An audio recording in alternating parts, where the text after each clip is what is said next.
Good morning, students. Welcome to your class 12 English class. In the previous lecture, we started the second chapter from the book Flamingo, and I have already told you to read this chapter. Let's try to recall first a little bit about it, and then we will start the reading from it. I have already mentioned you in this story we are having two short stories. Because Anise Jung, she had written a book, and out of that two short stories have been taken out related to child laborers. We have already discussed about that how the spring season brings hope, happiness, joy in our lives. But that is missing from the children's life that we need to understand. So the first story which we are having is Sometimes I Find a Rupee in the Garbage. That you need to understand.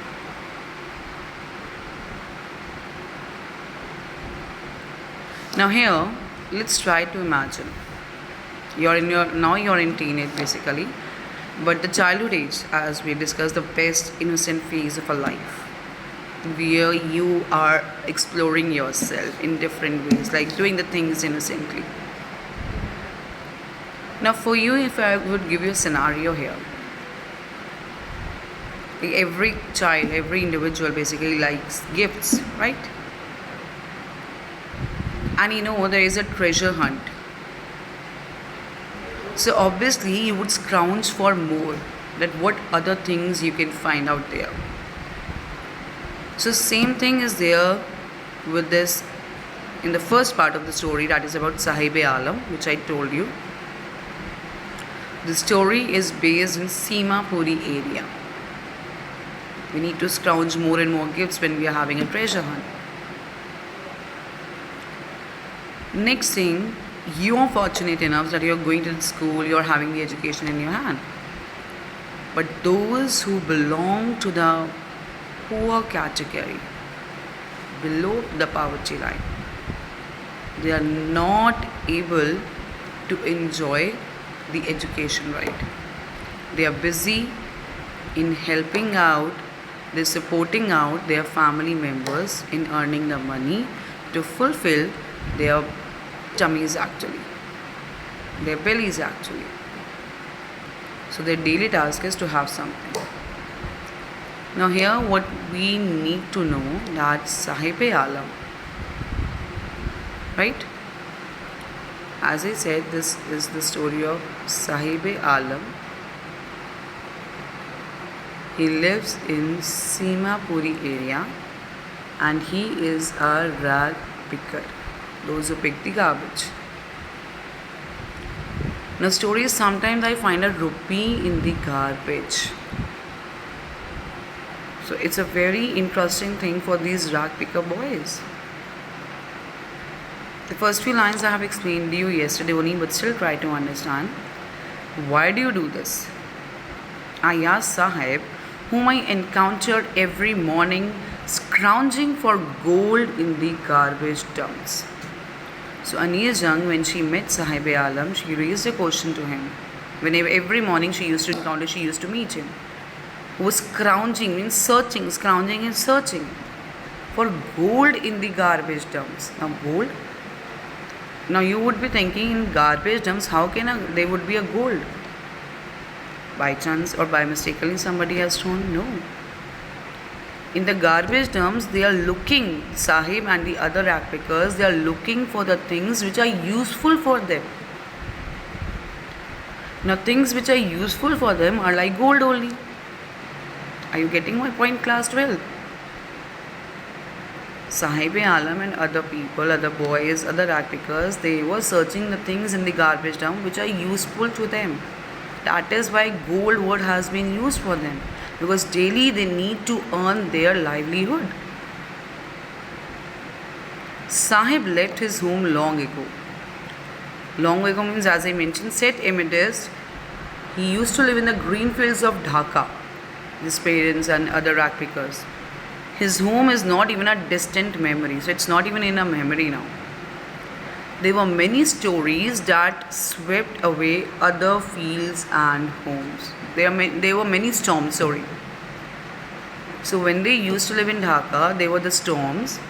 Those storms had destroyed the fields and homes. His mother has told him about it. That's why they left that place looking for gold in the big city where he now lives. So looking for gold means looking for their daily livelihood. Now where they live, as I mentioned, it's called, what is that area? Simapuri. You need to remember this. So now he said, I have nothing else to do. He mutters, looking away. So he said, I'm having no other work to do. And Jung said, go to school. I say glibly. Now glibly means casually. Realizing immediately how hollow the advice must sound.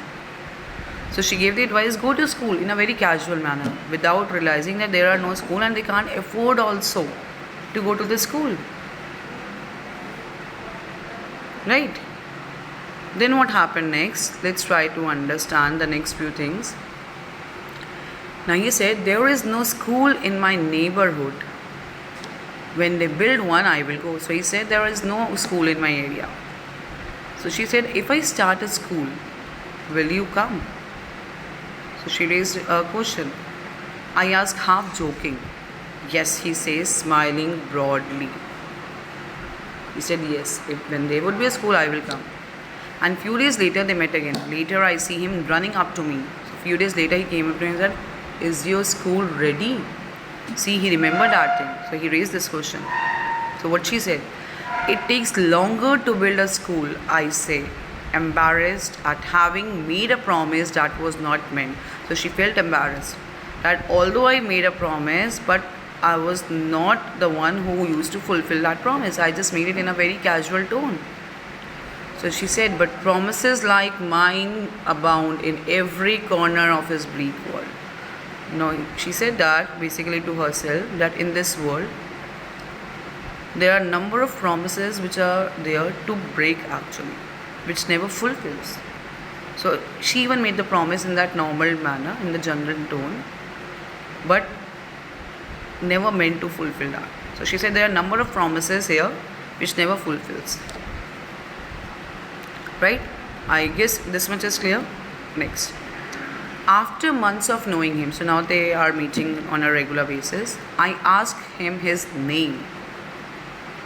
Now when his name was asked, he said Sahib-e-Alam. He announced. He does not know what it means. And the meaning, he knew its meaning. Lord of the universe. Now the meaning of his name is Lord of the universe. Now see, Lord of the universe, and what work he was doing. He would have a hard time believing it. So it's, Anish Jung said, it would be very difficult for him to understand, to believe what his name means and what actually he is in life. Unaware of what his name represents, he roamed the streets with his friends, an army of barefoot boys underlined. Without knowing the meaning of his name, he is walking on the street with the other boys barefoot, no shoes, no slippers, who appear like this, the morning birds, and disappear at noon. So in the morning they come and in the afternoon they disappear. Over the months, I have come to recognize each of them. Now he asked one of them, why aren't you wearing chappals? I asked one. My mother did not bring them down from the shelf, he answered simply. So she raised a question from one of the boys that why are you not wearing chappals? So he said, my mother has not taken down from the shelf. So see, number of excuses, the reasons would come. Even if she did, he will throw them off, adds another. So another said, if the mother would also give, he will throw. Who is wearing shoes that do not match? And the boy who responded to this statement, he was wearing the shoes but mismatched. When I comment on it, he shuffles his feet and says nothing. I want shoes. So when Anish Jung tried to say that you are wearing the different kind of shoes, so he said, I just want shoes. Says the third boy who has never owned a pair all his life. So So the third was, I want shoes to wear. Traveling across the country, I have seen children walking barefoot in cities, on village roads. So Anisa saying, I have noticed number of people. It is not lack of money, but a tradition to stay barefoot is one explanation. So one of the boy explained, it is not just because of lack of money we are not wearing shoes. It is a tradition. See how he covered up the things. I wonder. It says next is, I wonder if this is only an excuse to explain away a perpetual state of poverty. So he said, no, I really wonder, I really think, is this an excuse? And Yijing is trying to understand the state of mind of the people there, the condition where they were living, how poorly, how badly. So till here we are discussing it right now. Next we will do it in the next class. Still, if you are having any doubts, please raise it, and complete worksheet I need. Send it timely without any delays. That's it from my side today. Thank you and God bless you all.